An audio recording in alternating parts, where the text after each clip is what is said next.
오늘은 마태복음이 전하는 그 복음 48번째 시간입니다. 오늘도 지난 시간에 이어서 우리가 마태복음 16장 말씀을 함께 계속해서 살펴보고자 합니다. 오늘 말씀은 우리에게 굉장히 익숙한 말씀이죠. 그렇지만 또 오늘 우리에게 주시는 그 말씀을 통하여 우리 믿음의 본질이 무엇인지 또 우리 믿음을 점검할 수 있는 시간이 되었으면 좋겠습니다. 여러분, 신앙이란 것은 자꾸만 우리가 무엇을 하는 것이 아닙니다. 정성을 들이고 또 여러 가지 프로그램에 참여하고 우리가 열심을 다하고, 물론 그것이 중요하고 다 필요한 것들입니다. 그러나 그것들이 우리 신앙의 본질은 아니란 것입니다. 신앙의 본질, 신앙이란 것은 우리가 예수님을 아는 것이고 예수님을 믿는 것인 줄로 믿습니다. 우리가 무엇을 해서가 아니라, 우리가 정성을 더 들여서가 아니라, 우리가 예수님을 알고 분명히 믿고 있으면 우리는 세상을 이기는 자들이 되는 것입니다. 우리가 예수님을 분명히 알고 믿으면 우리의 삶은 하나님께 기쁨이 되는 삶을 살아가게 되는 것이고, 우리도 예수님을 닮아가고 예수님을 따라가고 또 우리 삶 가운데 하나님의 놀라운 역사를 경험하게 될 줄로 믿습니다. 신앙은요, 복잡한 게 아니란 것이요, 예수님을 알고 예수님을 믿으면 되는 것입니다. 에베소서 4장 13절 14절 말씀에 보면요, 우리가 다 하나님의 아들을 믿는 것과 아는 일에 하나가 되어 온전한 사람을 이루어 그리스도의 장성한 분량이 충만한 데까지 이르리니, 이는 우리가 이제부터 어린아이가 되지 아니하여 사람의 속임수와 간사한 유혹에 빠져 온갖 교훈의 풍조에 밀려 요동하지 않게 하려 함이라. 그러니까 우리가 하나님의 아들 예수님을 알고 믿으며 어떻게 되느냐에 대한 말씀이 바로 이 에베소서 4장 13절과 14절 말씀입니다. 그럼 어떻게 되느냐? 우리가 그리스도의 장성한 분량에 충만함에 이른다. 우리가 더 이상 어린아이 신앙에 머물러 있지 않고 우리의 신앙이 자라나게 된다는 것입니다. 또 세상의 유혹과 온갖 시험들 가운데서도 요동하지 않는다는 것이죠. 어떻게 하면요? 우리가 예수님을 알고 믿으면. 반대로 생각하면 우리의 신앙이 여전히 어린아이 가운데 머물러 있고 늘 다람쥐 쳇바퀴 돌듯이 늘 제자리에 머물러 있는 이유, 그리고 세상의 여러 가지 시험들과 온갖 어려움과 문제들 가운데 계속 흔들리고 요동하는 이유는 무엇 때문입니까? 우리가 예수님을 잘 몰라서 그래요. 예수님을 잘 믿지 않아서 그렇습니다. 물론 여러분들 가운데는 아이고 목사님, 우리가 예수님 잘 압니다, 제가 신앙의 연수가 몇 년인데 이렇게 이야기할 수도 있겠죠. 근데 여러분, 예수님을 알고 믿는 게요, 다 다릅니다. 여러분들이 오래 살았지만 여러분이 피아노를 알아요, 몰라요? 피아노 잘 모르겠어요? 얘가 피아노입니다. 근데 피아노를 여러분 언제부터 알았어요? 어릴 때부터 알았죠. 근데 여러분 지금 나이 될 때까지 여러분 피아노를 알고 있습니다. 그런데 그 피아노를 안다는 게 다 똑같을까요, 다를까요?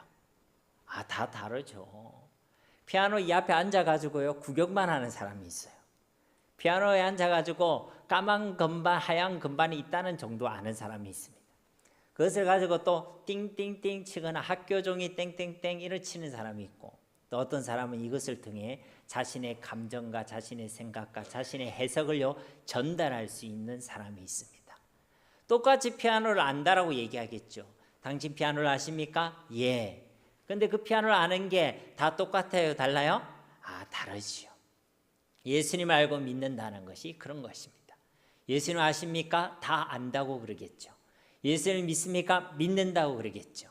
근데 그 아는 지혜와 그 믿음의 깊이와 넓이와 넓이는 다 다른 줄로 믿습니다. 예수님을 진짜 알고 믿어야 한다는 것이죠. 그게 신앙의 전부라는 것입니다. 예수님께서도 요한복음 6장 29절 말씀에 보면요, 예수께서 대답하여 이르시되 하나님께서 보내신 이를 믿는 것이 하나님의 일이니라 하시니라. 하나님의 일이 뭐냐? 예수님을 믿는 게 하나님의 일이란 것입니다.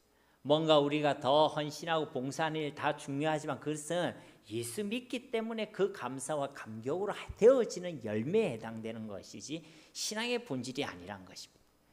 우리의 봉사와 헌신이, 우리의 노력과 열심과 정성이, 우리가 가지고 있는 직분이 우리의 믿음이 아닙니다. 그렇죠? 우리의 신앙의 본질은요, 예수님을 믿는 것입니다. 하나님이 우리에게 맡기신 일은 다른 게 아니라 우리가 예수님을 알고 믿는 것이란 것이죠.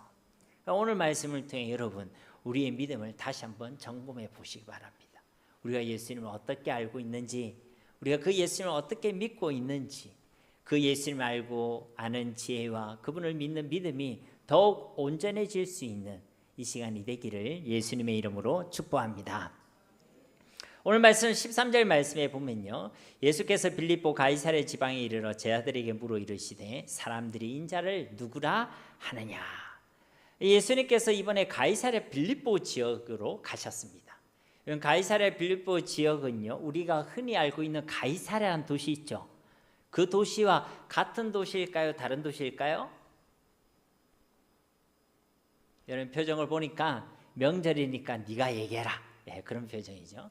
우리가 알고 있는 가이사랴는 지중해 연안에 위치한 항구 도시죠. 근데 이 가이사랴 빌립보는요, 그것과 완전히 다른 도시입니다. 갈릴리 호수로부터 약 북쪽으로 40km 떨어져 있는 곳에 위치한 도시죠. 이스라엘 경계선을 나타내는 북쪽에 있는 유명한 산이 있습니다. 이스라엘에서 가장 높은 산인데요, 헐몬산이라는 산이 있어요. 그 아래쪽에 위치한 도시가 바로 가이사랴 빌립보입니다. 이 도시를 한마디로 이야기하면요, 우상의 도시라고 할 수 있어요. 이 도시는 헤롯 대왕이 이 지역을 통치하고 있을 때 당시 로마 황제인 아우구스투스로부터 하사받은 도시입니다. 그리고 이제 그 아들이 분봉한 빌립이 다스릴 때에 이제 그 당시의 로마 황제였던 디베리우스 그 황제를 기리기 위해서 이 도시 이름을 가이사랴라고 명명했죠. 근데 이제 가이사랴라는 이름을 짓고 보니까 지중해 연안에 있는 가이사랴라는 이름과 똑같잖아요, 그죠? 그래서 이 빌립이 자기 이름을 갖다 붙인 거예요. 그래서 가이사랴 빌립보 아니면 빌립보 가이사랴라는 지명이 그래서 태생되게 되게 된 것입니다. 근데 이 도시는요, 우상의 도시였다는 것이죠. 구약 시대의 이 도시의 이름은 바알갓이었습니다. 바알갓이었다는 것이죠. 그만큼 풍요와 그리고 또 번영의 신으로 추앙받던 그 바알에 대한 우상 숭배가 극심한 도시였습니다. 그리고 헤롯 대왕이 이 지역을 하사받았을 때 그 로마 황제를 위해 이곳에 그 당시에 우리 그리스 신화에도 나오잖아요. 판신에 대한 신전을 대거 지었었습니다. 이 판신은요, 목축의 신입니다. 반은 인간이고 반은 염소가 하는 그런 신이죠. 그래서 이 도시가 가이사랴 빌립보 이전에는 뭐라고 이름을 붙였었냐면 이 판신의 이름을 따서 파네아스라는 도시로 불려졌었습니다. 우상숭배의 도시였다는 것이죠. 그리고 당시 로마 제국은 또 무엇을 강요하고 있었죠? 황제 숭배를 강구하고 있었죠. 그러니까 황제가 그 신이었다는 것입니다. 그런데 이 도시는 황제랑 밀접한 도시잖아요. 로마 황제를 위해서 굳이 말하면 손이 막 이렇게 다를 때까지 그렇게 아부하기 위해서 이름도 바꾸고 그게 신전도 짓던 도시입니다. 그러니까 황제 숭배 사상도요, 아주 극심한 그런 도시였다는 것이죠. 그러니까 이 가이사랴 빌립보 지역에 예수님께서요 도착하시고 방문하셨다는 것이죠. 그리고 바로 그 도시, 그런 우상의 도시 한복판에서 예수님께서는 두 번의 질문을 하고 계시는 것입니다. 그 첫 번째 질문의 내용을 보면요, 23절의 말씀 내에 나타난 대로 사람들이 인자를 누구라 하느냐라고 질문하셨다는 것이죠. 사람들이 자신을 어떻게 생각하고 어떻게 받아들이고 있는지에 대해서 제자들에게 질문하신 것입니다. 그런데 여기에 보면 예수님이 자신을 뭐라고 표현하고 계시죠? 인자라고 표현하고 있죠. 근데 인자라는 이 표현이 우리한테는요, 사람의 아들이라는 표현이잖아요, 그죠? 익숙하지 않은 표현일지 모르겠지만 다니엘서라든지 구약에 대한 이 배경을 알고 있는 유대인들이 들을 때는요, 이 인자라는 이 표현은 하나님께서 사람으로 이 땅에 오시는 그 메시아에 대한 의미를 가지고 있음을 이 유대인들은 알고 있는 것입니다. 그래서 구약적 배경을 가지고 있는 유대인들은 이 인자란 말을 들었을 때 메시아를 생각할 수 있었다는 것이죠. 그래서 이 보면요, 인자라는 이 표현은 복음서 중에 마태복음에서 제일 많이 사용하고 있습니다. 근데 마태복음은 어떤 복음이죠? 유대인을 1차 독자로 그렇게 기록되어진 성경이 마태복음이죠. 그러니까 이 구약에 대한 배경을 가지고 있는 사람들을 위해서 쓰여졌던 성경, 복음서가 마태복음이었다는 것입니다. 그래서 일부러 이 인자라는 이 단어를 살리고 있다는 것이죠. 그런데 이 병행 부분이 마가복음과 누가복음에 보면 인자라는 표현이 없습니다. 이 마태복음에 인자를 누구라 하느냐라고 되어 있고 마가복음과 누가복음에는 사람들이 나를 누구라 하느냐 이렇게 표현되어 있습니다. 왜 그렇게 사용했을까요?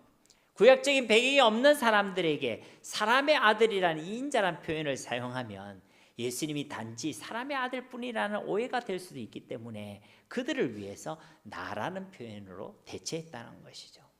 결국 예수님께서 스스로를 인자라고 표현했다는 것은 이 속에 어떤 의미가 있습니까? 자신이 바로 구약에서부터 예언되었던 그 메시아 그리스도이심을 암시하고 있는 것입니다. 그런데 사람들은 나를 어떻게 생각하고 있느냐, 어떻게 받아들이고 있느냐 그 질문을 던진 것이죠. 그래서 사람들이 예수님이 그 인자 메시아이시고 그리스도이심을 알아보고 있습니까? 못 알아보고 있습니까? 예, 못 알아보고 있죠. 그들의 대답을 보면요, 14절에 보면 이르되 더러는 세례 요한 더러는 엘리야 어떤 이는 예레미야나 선지자 중에 하나라 하나이다.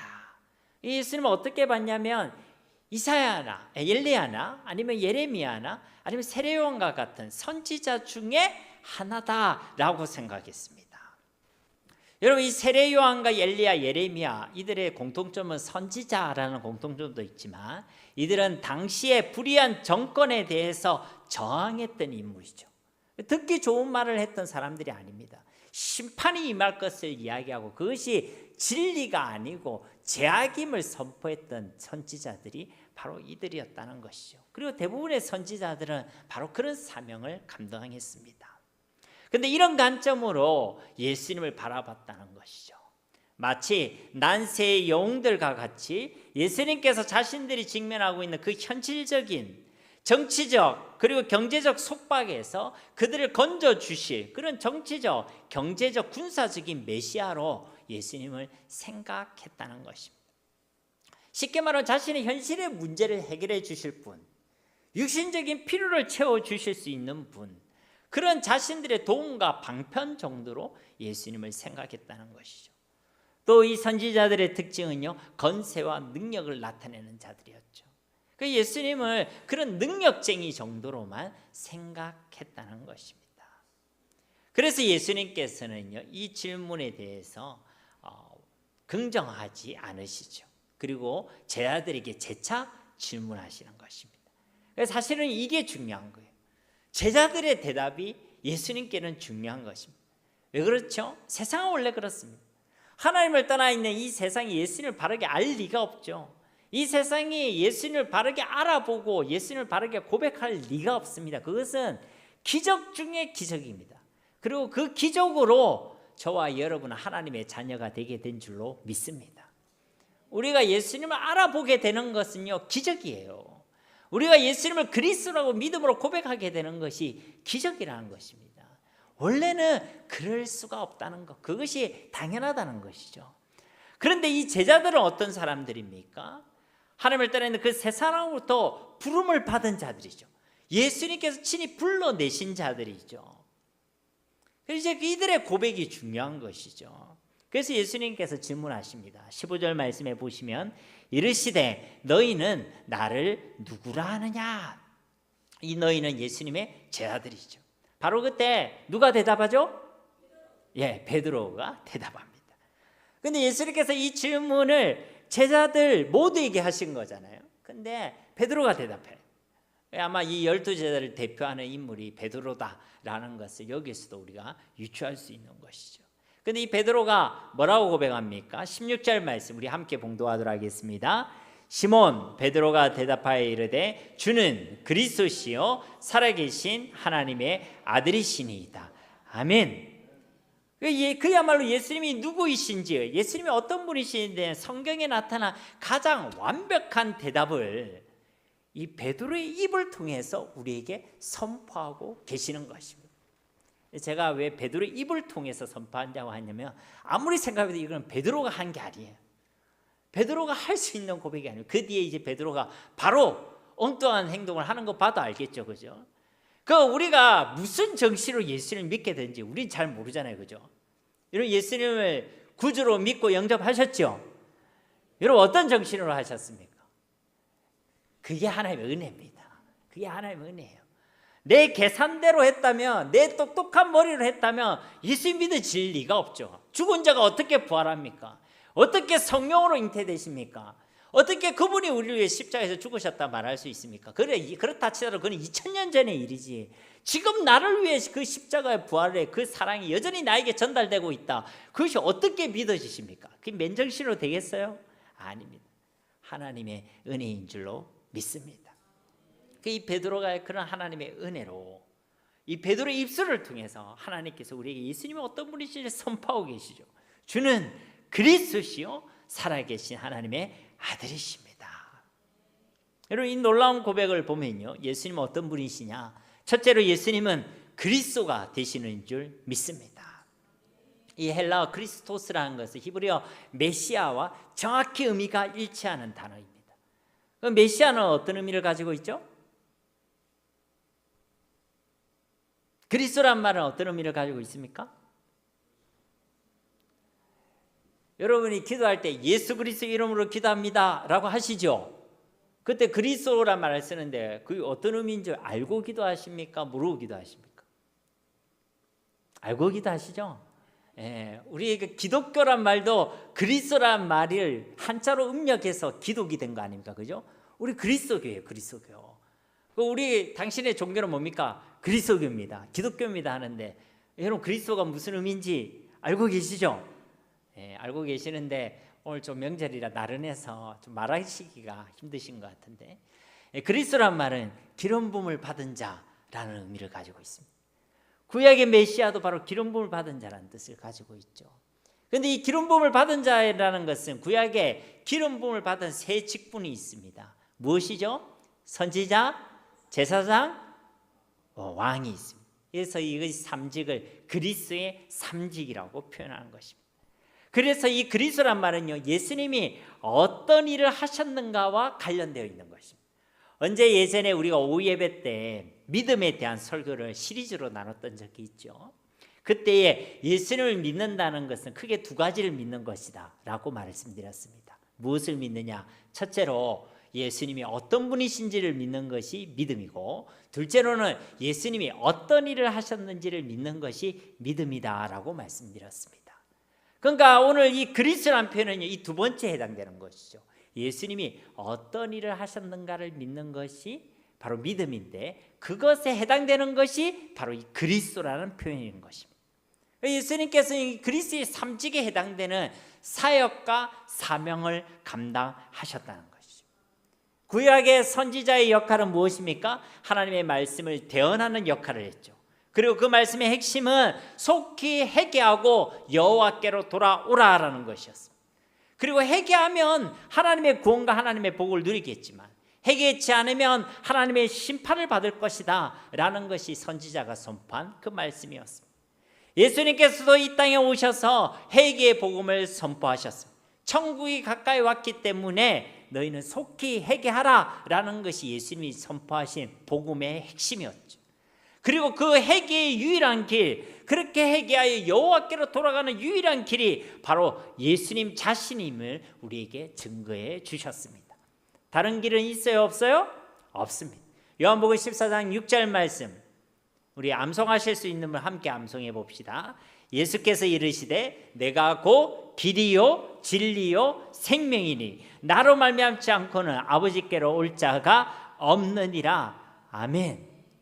그 여기에 보면 길이 아니라 그 길, 진리가 아니라 그 진리, 생명이 아니라 그 생명, 바로 유일한 길이고 유일한 진리고 유일한 생명이 바로 예수 그리스도시다. 예수 그리스도가 아니면, 오직 예수님이 아니면 하나님께로 돌아올 자가 아무도 없다라고 선포해 주신 것입니다. 그래서 예수님께서는요, 이 회개의 복음, 천국 복음을 증거해 주시고 하나님 만나는 길이 되어주신 선지자적 사명을 감당하셨다는 것입니다. 그래서 예수님이 그리스도시라는 거예요. 구약의 제사장의 역할은 무엇이죠? 말 그대로 하나님께 제사를 담당했던 직분이 제사장이었습니다. 이 제사의 목적은 무엇이었습니까? 우리의 죄악을 속죄하는데 그 핵심이 있었죠. 그래서 제사 관련돼 보면 온통 제물에 대한 이야기, 피에 대한 얘기, 제단에 대한 이야기입니다. 그 모든 것은 다 예수님을 예표하고 있는 줄로 믿습니다. 왜 이 제사에 대한, 이 속죄에 대한 이야기를 하느냐? 죄인데 우리는 하나님을 만날 수 없기 때문에 그렇습니다. 죄인데 우리는 하나님께 나아갈 수 없기 때문에 그렇습니다. 오늘날로 치면 우리 죄의 문제가 해결되지 않고는 우리는 하나님께 예배할 수가 없습니다. 우리 죄의 문제가 해결되지 않고는 우리는 하나님께 기도할 수가 없다는 것입니다. 그런데 이 죄의 문제를 누가 담당하셨죠? 예수님께서 저 십자가에서 죽으심으로 우리를 위한 친히 화목제물이 되어주시고 친히 그의 피를 흘리심으로 우리의 죄를 담당하여 주신 줄로 믿습니다. 요한일서 2장 2절 말씀에도 그는 우리 죄를 위한 화목제물이니 우리만 위할 뿐 아니려 온 세상의 죄를 위하심이라.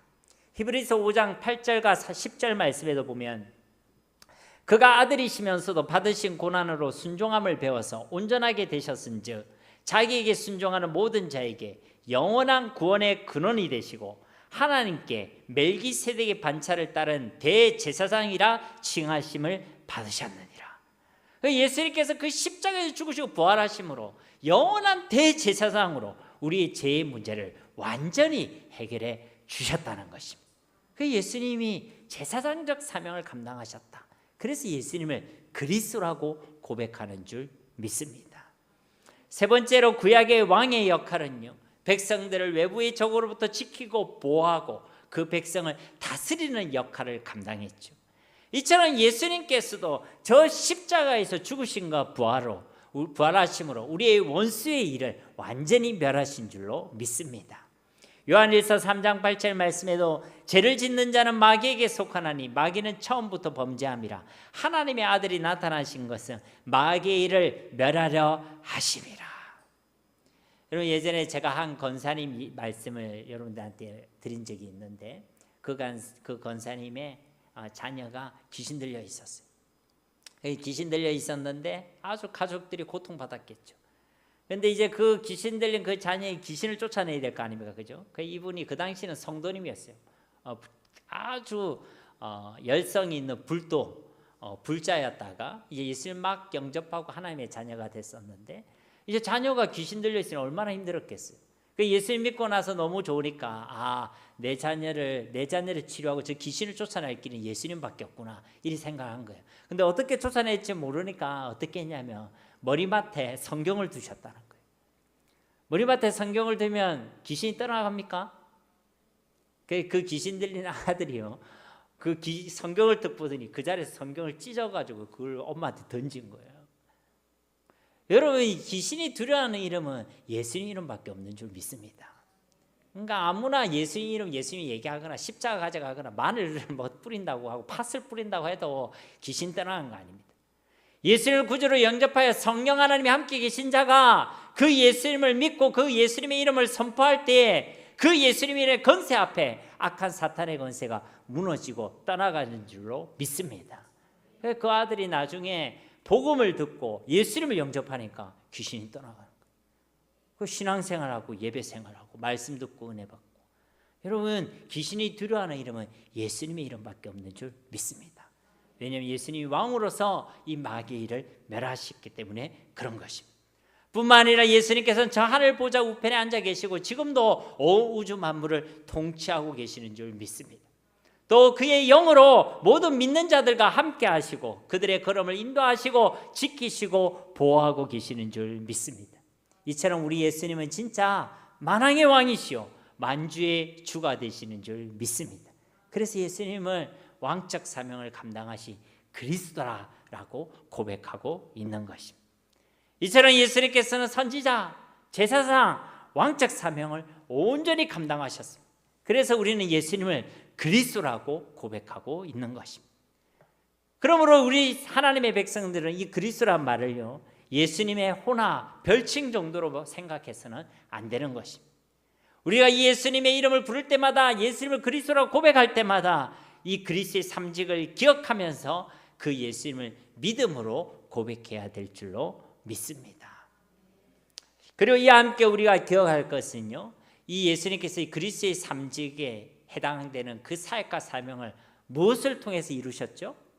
우리는 그것을 기억해야 합니다. 바로 십자가와 부활입니다.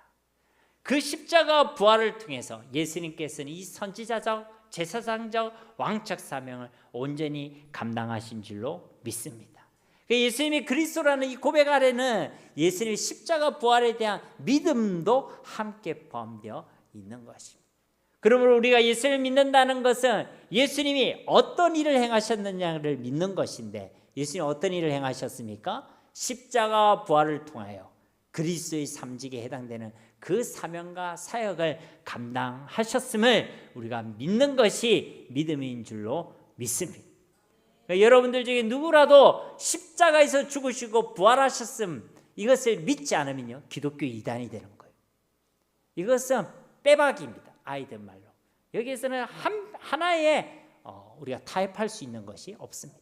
십자가를 부인하든지, 예수님 죽으심을 부인하든지, 예수님 부활을 부인하든지, 둘 중에 하나를 부인하든지 둘 다 부인하든지, 다 기독교 이단이라는 것이죠. 그러므로 그리고 이 그리스토스라는 이 헬라 앞에는요, 정관사 호라는 단어가 붙어 있습니다. 그러니까 그냥 그리스도가 아니라 예수님은 그 그리스도라는 것이죠. 여기에는 두 가지 의미가 있습니다. 예수님이야말로 구약에서부터 예언되었던 그 메시아, 그 그리스도가 틀림없다라는 고백이고, 두 번째는 오직 예수님만이 우리의 메시아, 우리의 그리스도가 되신다라는 것입니다. 그렇습니다. 우리가 하나님을 만나는 길은 오직 예수 그리스도밖에 없는 줄로 믿습니다. 죄와 허물과 그리고 또 그 모든 저주와 사탄의 권세에서 해방되는 길도 예수님밖에 없는 줄 믿습니다. 그러니 함께 우리 따라 고백해 봅시다. 오직 예수님만이 그리스도이십니다. 아멘이십니까? 이것이 우리의 지식이 아니라 우리 신앙과 우리 삶의 고백이 되어지기를 예수님의 이름으로 축복합니다. 여러분, 다른 길은 없습니다. 우리의 영혼을 구원할 길, 우리 인생의 어떤 노력과 열심으로 해결할 수 있는 그 죄의 문제, 사탄의 문제를 해결할 수 있는 길은요, 예수님밖에 없습니다. 수많은 사람이 사탄의 권세에 매여가지고 운명과 사주팔자에 매여 살아가고 있습니다. 이사도 마음대로 못 다녀요. 집에 못도 함부로 못 칩니다. 사람을 만나도 아무나 만날 수가 없습니다. 이름도 아무거나 지을 수가 없어요. 다 하나하나 다 매여 있습니다. 그러나 그 모든 것에 해방되고 자유를 누리는 길이 있습니다. 바로 예수님을 그리스도로 믿는 믿음이 그 길인 줄 믿습니다. 다른 길은 있어요, 없어요? 없습니다. 어릴 때 우리가 자주 불렀던 찬양의 가사, 제가 꼭 소개해드리는 게 있죠. 바로 돈으로도 못 가요입니다. 여러분, 그 명곡을 기억하십니까? 가사를 보면요, 돈으로도 못 가요 하나님 나라, 힘으로도 못 가요 하나님 나라, 벼슬로도 못 가요 하나님 나라, 지식으로도 못 가요 하나님 나라, 어여뻐도 못 가요 하나님 나라, 마음 착해도 못 가요 하나님 나라. 그럼 어떻게 갈 수 있습니까? 거듭나면 가는 나라 하나님 나라, 오직 믿음으로 가는 나라 하나님 나라. 오직 예수 그리스도를 믿는 믿음으로만 우리는 하나님 나라를 상속받는 하나님의 자녀가 되게 되는 줄로 믿습니다. 오직 믿음밖에 없는 것이죠. 계속해서 베드로의 신앙의 고백을 보면요, 두 번째로 예수님을요, 살아계신 하나님의 아들이라고 고백하고 있습니다. 하나님의 아들이라는 이 고백은요, 예수님이 어떤 분이신지에 대한 고백입니다. 앞서 그리스도라는 고백이 예수님이 어떤 일을 행하신 것에 대한 고백이라면, 이 하나님의 아들이라는 건 예수님이 어떤 분이신지에 대한 고백이라는 것이죠. 이 하나님의 아들이라는 것은 어떤 의미가 있습니까? 이 예수님이 바로 하나님이시라는 것입니다. 바로 그리스도의 신성을 말씀하고 있는 것이죠. 그런데 그 하나님이신 그분이 이 땅에 인자로 오셨다는 것입니다. 하나님이신 그분이 성령으로 잉태되셔서 이 땅에 죄 없으신 사람으로 오셨다는 것입니다. 그분이 우리를 위하여 죄 없으신 그분이 십자가에서 죽으시고 부활하셨다는 것입니다. 그것도 그냥 하나님의 아들이라고 고백하고 있는 것이 아니죠. 뭐라고 고백합니까? 살아계신 하나님의 아들이라고 고백하고 있습니다. 그렇습니다. 우리가 믿는 하나님은 살아계신 하나님이신 줄 믿습니다. 죽은 하나님이 아니라 지금도 살아 역사하고 계시고 온 우주 만물을 다스리시고 통치하시고 모든 믿는 자들의 인생을, 그리고 믿지 않는 인생들까지 주관하고 계시는 분이 우리 하나님이신 줄 믿습니다. 우리 그리스도인들은 이 살아계신 하나님을 분명하게 믿음으로 고백해야 하는 것입니다. 여러분 지금 근심하고 있으십니까? 지금도 우리 하나님은 살아 계십니다. 지금 혹시 불안해하고 두려워하고 계십니까? 지금도 우리 하나님은 살아 역사하고 계십니다. 혹 지금의 우리의 형편과 상황 때문에 원망과 불평의 노래를 부르고 계십니까? 지금도 우리 하나님은 살아 역사하고 계시고 모든 역사와 우리 인생들을 주관하고 계시는 줄 믿습니다. 여러분 우리의 모든 불신앙은요 하나님의 살아계심을 의심하거나 망각해서 아니면 안 믿는 것에서 시작되는 것입니다. 그러나 우리가 하나님의 살아계심만 우리가 분명히 믿어도요 우리의 삶의 내용과 태도는 완전히 달라지게 되는 것입니다. 그러나 오늘 이 베드로의 고백이 진짜 우리의 고백이 되기를 간절히 소망합니다. 우리 주 예수님은 그리스도시요 살아계신 하나님의 아들이신 줄 믿습니다. 근데 이 예수님께서 이 질문을 지금 어디서 하고 계시고 이 베드로는 이 고백을 지금 어디서 하고 있다는 것입니까? 이 가이사랴 빌립보 지역에서 하고 있다는 것입니다. 황제가 신으로 여겨지는 그 도시 한복판에서 물질과 풍요의 신, 그 바알을 숭배하는 바알의 갓이라고 불리는 그 도시 한복판에서 지금 이 베드로를 통해 선포되고 있는 것이죠. 오직 예수님만이 하나님이십니다. 세상에 어떤 우상이나 황제나 사람이 아니라 어떤 물질과 부나 번영이 아니라 예수님만이 하나님이시고 예수님만이 우리의 구원이심을 이와 같이 선포하고 있다는 것입니다. 세상에 많은 사람들이 예수님을 단순히 선지자 중 하나라고만 생각하며 예수님을 난세의 영웅이나 자신의 필요를 채워줄 수단과 방편 정도로만 생각하고 있는 그때에 역시 베드로를 통해서 분명하게 선포하고 있는 것이죠. 예수님이야말로 그리스도시고 살아계신 하나님의 아들이시라는 것입니다. 저 로마가 아니라 저 사탄의 권세에서 우리를 자유하게 하실 분이시다.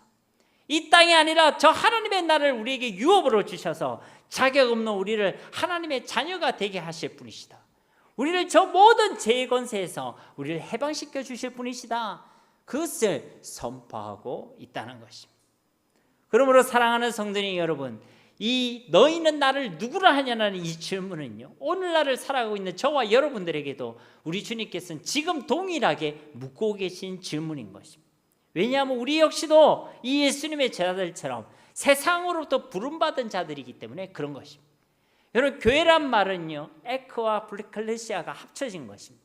밖으로부터 불림을 받았다는 것이죠.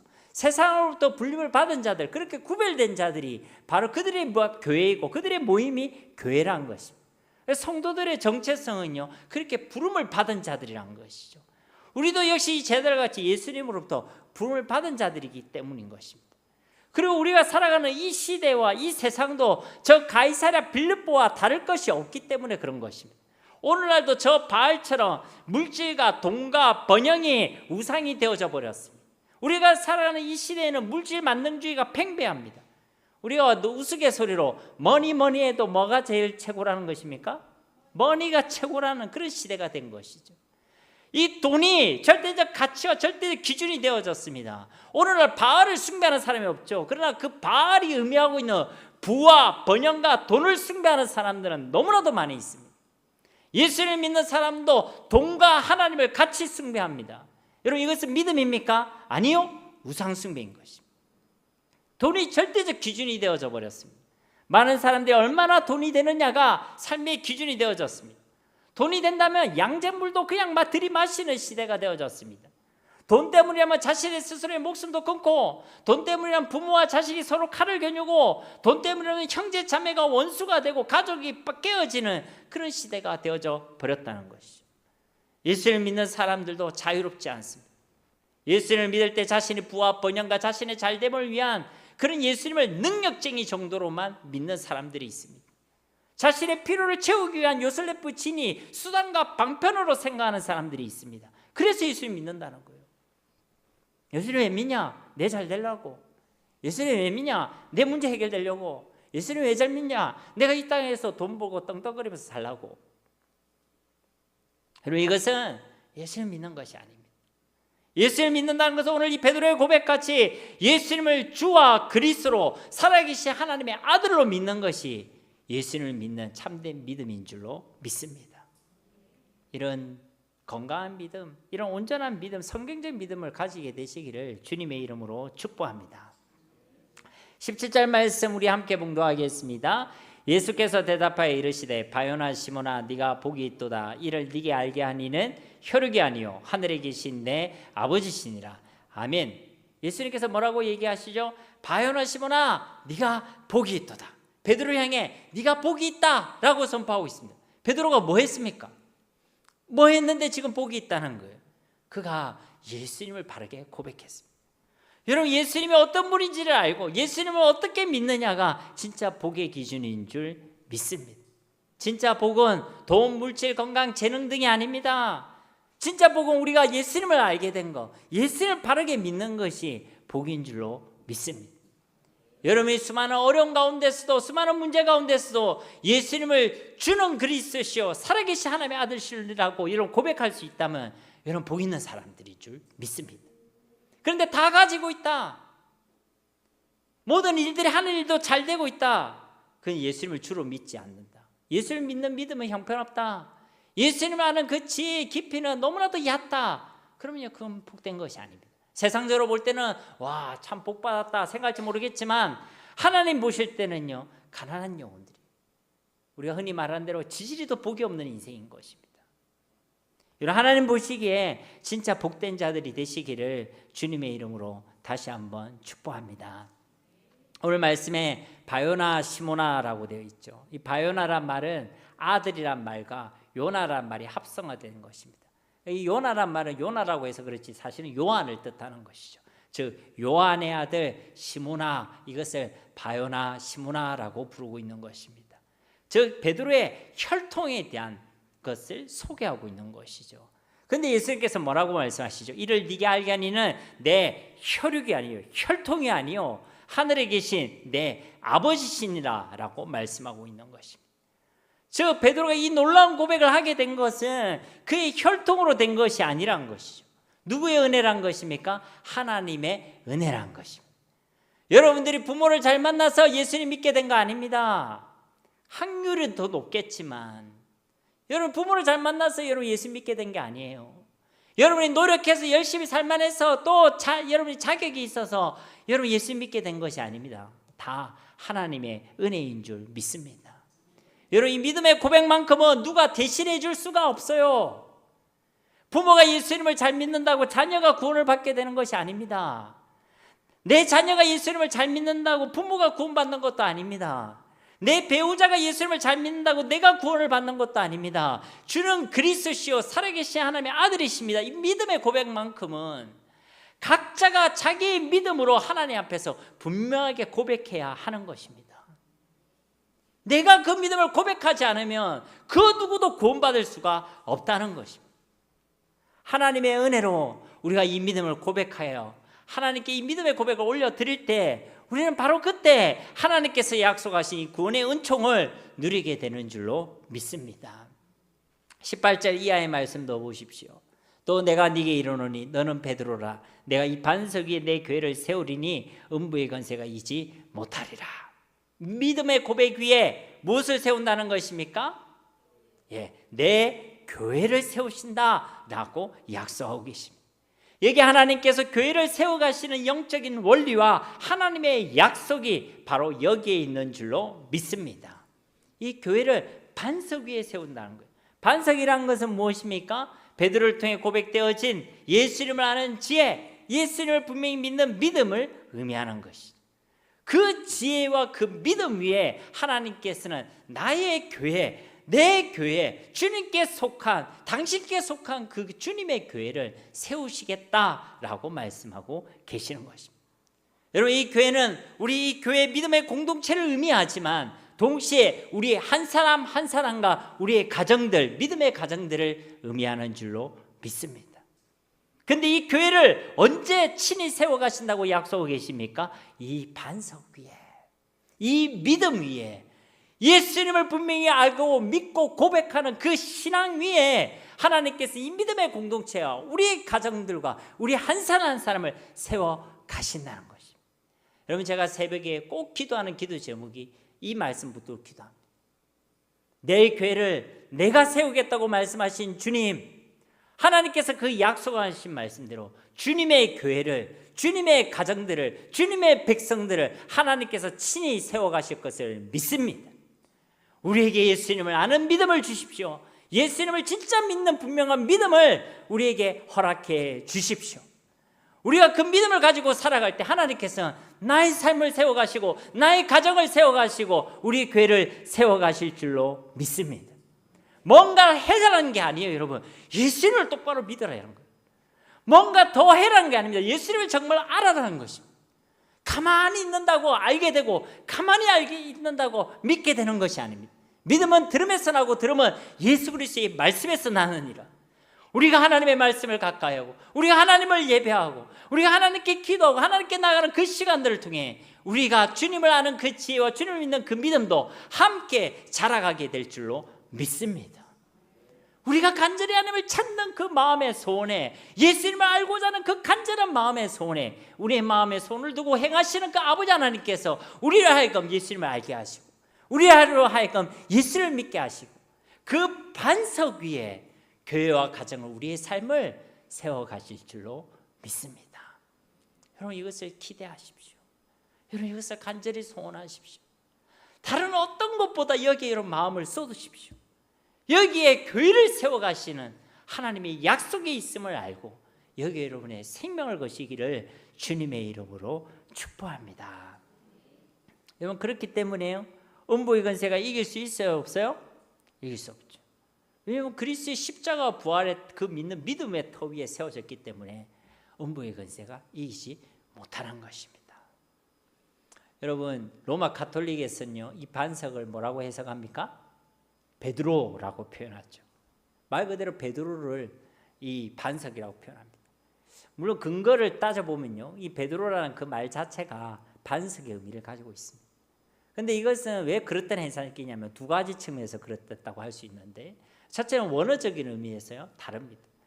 이 베드로라는 것은 페트로스, 즉 남성형 명사로 기록되어 있습니다.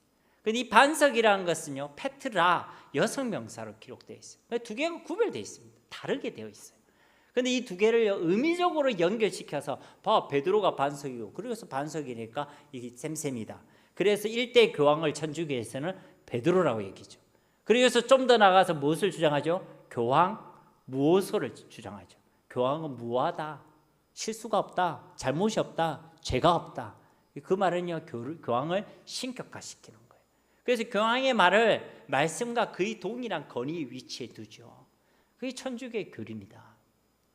그러나 이것은 잘못됐다. 원어적으로도 두 개가 구별되어 있다. 두 번째로 왜 또 잘못됐느냐? 그 뒤에 베드로의 모습을 보면 압니다. 베드로가 반석이랬는데 반석은 흔들리지 않아야 되잖아요, 그죠? 근데 이 뒤에 보면 바로 예수님으로부터 어떤 책망을 받죠? 사탄아, 물러가라. 베드로를 보고 사탄이라고 예수님 책망하세요. 그리고 모든 복음서는요, 이 예수님이 십자가에 잡히시던 밤, 십자가를 위해서 잡히시던 그날 밤에 베드로의 배신을요 다 기록하고 있습니다. 그러니까 베드로가 흔들리고 있다는 거예요. 그런데 무슨 반석이라는 것입니까? 이 십자가에 주님께서 잡히시던 그 밤에 흔들리지 않고 있는 인물은요 오직 예수님밖에 없습니다. 그러니까 이 반석은요 바로 예수님을 얘기하는 거예요. 예수님의 터 위에 예수님의 교회를 세우시겠다. 이것이 바로 하나님의 말씀이 증거하고 있는 교회의 원리인 줄 믿습니다. 우리의 참된 반석은요 예수님밖에 없는 것이죠. 왜 그렇습니까? 예수님만이 우리의 구원자가 되시고 예수님만이 우리의 그리스도가 되시기 때문에 그런 것입니다. 19절 말씀에 보시면 내가 천국 열쇠를 네게 주리니 네가 땅에서 무엇이든지 매면 하늘에서 매일 것이요 네가 땅에서 무엇이든지 풀면 하늘에서 풀리리라 하시고, 여기서 말하는 천국 열쇠는 무엇입니까? 예수 그리스도의 복음을 의미하는 것입니다. 여러분, 천국을 여는 열쇠는요 예수님의 복음밖에 없는 줄로 믿습니다.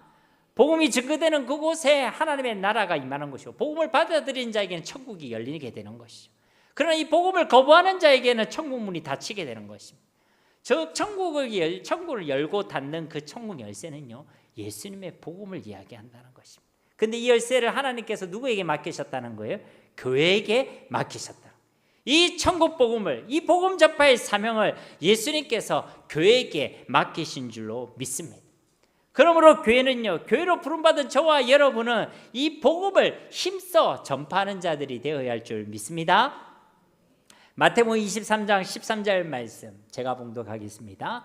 화 있을진저 외식하는 서기관들과 바리새인들이여, 너희는 천국 문을 사람들 앞에서 닫고 너희도 들어가지 않고 들어가려 하는 자도 들어가지 못하게 하는도다. 이 말씀에 보면 예수님께서 화 있을진저라고 서기관들과 바리새인들을 책망하시죠. 왜냐하면 이들이 엉터리 신앙과 그릇된 전통과 외식함으로 천국 문을 사람들 앞에 닫고 있었기 때문입니다. 그래서 화 있을진저라고 책망하신 것이죠. 그러므로 저와 여러분은 우리에게 맡겨주신 이 복음, 이 천국 열쇠로 저 천국문을 닫고 살아가는 자들이 아니라 세상을 향해 그 천국문을 활짝 열어두는 자로 이 땅을 살아가야 될 줄로 믿습니다. 무엇으로 말입니까? 우리에게 맡겨두신 그 천국 열쇠로, 우리 예수 그리스도의 그 복음으로 이 땅에 그 천국의 문을 여는 자들로 이 땅을 살아가야 될 줄로 믿습니다. 우리가 만약 이 복음을 전하지 않으면, 그래서 저 천국 문을 닫아놓고 살아가는 자들이 된다면 화 있을진저, 그 핏값을 우리에게 찾으시겠다는 그 준엄한 하나님의 말씀으로부터 우리도 자유할 수가 없게 된다는 것입니다. 또한 이 천국 열쇠는 예수님의 이름의 건세를 의미합니다. 교회에게 우리 하나님 예수님께서는 이 주님의 건세를 맡기셨다는 것입니다. 그래서 교회가 예수를 믿는 하나님의 백성이 예수님의 이름으로 기도하면 하나님께서 응답해 주시는 것입니다. 교회가 말씀을 증거하면 그곳에 사탄의 나라가 무너지게 되는 것입니다. 하나님께서 예수님의 건세를 바로 이 교회에게 맡기셨다는 것입니다. 그러므로 사랑하는 성도님 여러분, 오늘날 교회가 흔들리는 이유는요, 돈이 부족해서, 지식이 부족해서, 사람이 부족해서가 아닙니다.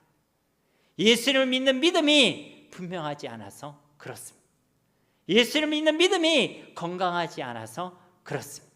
분명히 음부의 건세가 이기지 못하리라고 말씀하셨는데 자꾸만 교회가 넘어지고 교회가 세상이 되어져 버리고 하는 것은 이 예수를 믿는 믿음이 분명하지 않아서, 이 예수를 믿는 믿음이 건강하지 않아서 그렇다는 것입니다. 분명히 천국 열쇠를 우리에게 주셨다라고 했는데 교회가 복음을 증거하지 않는 이유도, 교회가 세상 가운데서 아무런 능력과 건세가 없는 이유도 다 똑같은 것입니다. 예수님을 분명하게 믿지 않아서, 예수를 믿는 믿음이 건강하지 않아서 그런 것입니다. 그런데 이 교회가 우리만의 이 믿음의 공동체를 얘기하는 게 아니라고 했죠. 우리의 믿음의 가정들, 우리 한 사람 한 사람이 바로 교회인 줄 믿습니다. 우리의 믿음이 분명하지 않으면, 우리의 믿음이 건강하지 않으면 우리도 다 무너지는 거예요. 우리도 다 분명히 예수님의 건세를 받았는데도 세상 가운데 아무런 힘없는 사람으로 살아가게 된다는 것입니다. 큰 반석이 아니라 흔들리고 요동하는 인생을 살아가게 된다는 것이죠. 그러므로 사랑하는 성도님 여러분, 여러분은 예수님을 어떻게 알고 예수님을 어떻게 믿고 있습니까?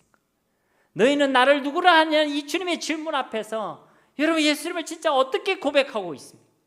바라고 원하옵기는 우리의 지식과 이론이 아니라 진짜 예수님을 그리스도로, 살아계신 하나님의 아들로, 나의 주님으로 분명하게 알고 믿으시기를 예수님의 이름으로 축복합니다. 그러면 우리 하나님께서 교회와 우리 가정들과 우리 한 사람 한 사람을 반석과 같이 세워 가실 것입니다. 음부의 건세가 이기지 못하는 공동체와 승리의 삶을 살아가게 하실 것이고, 이 천국 열쇠를 가지고 이 땅의 천국의 문을 활짝 여는 복음의 사명을 감당하게 하실 것이고, 이 땅에 그 주님의 건세와 능력을 나타내는 능력 있는 힘 있는 그리스도인들로, 영향력을 가진 그리스도인들로 이 땅을 살아가게 하실 줄로 믿습니다. 바요나 시모나 내가 복이 있도다, 이 말씀처럼 진짜 예수님을 아는 지혜와 진짜 예수님을 바르게 믿는 믿음을 가진 진짜 복 있는 사람들이 다 되시기를 우리 주 예수님의 이름으로 간절히 축원드립니다. 우리 말씀을 기억하시면서 이 시간 함께 기도하기를 소망합니다. 주님, 우리가 예수님을 믿는 믿음, 이 신앙이 분명하기를 원합니다. 건강해지길 원합니다. 그래서 약속하신 주님 말씀대로 반석과 같이 세워지는 교회가 되기 원합니다. 음부의 건세가 이기지 못하는 승리의 공동체, 또 우리에게 맡겨진 이 천국 열쇠로 세상을 향해 천국의 문을 열고 주님의 권세와 능력을 드러내고 나타내는 그런 힘 있는 그리스도인들로 이 땅을 살아가길 원합니다. 이런 복 있는 자들이 다 되게 하옵소서. 우리 함께 이 시간 기도하길 원합니다.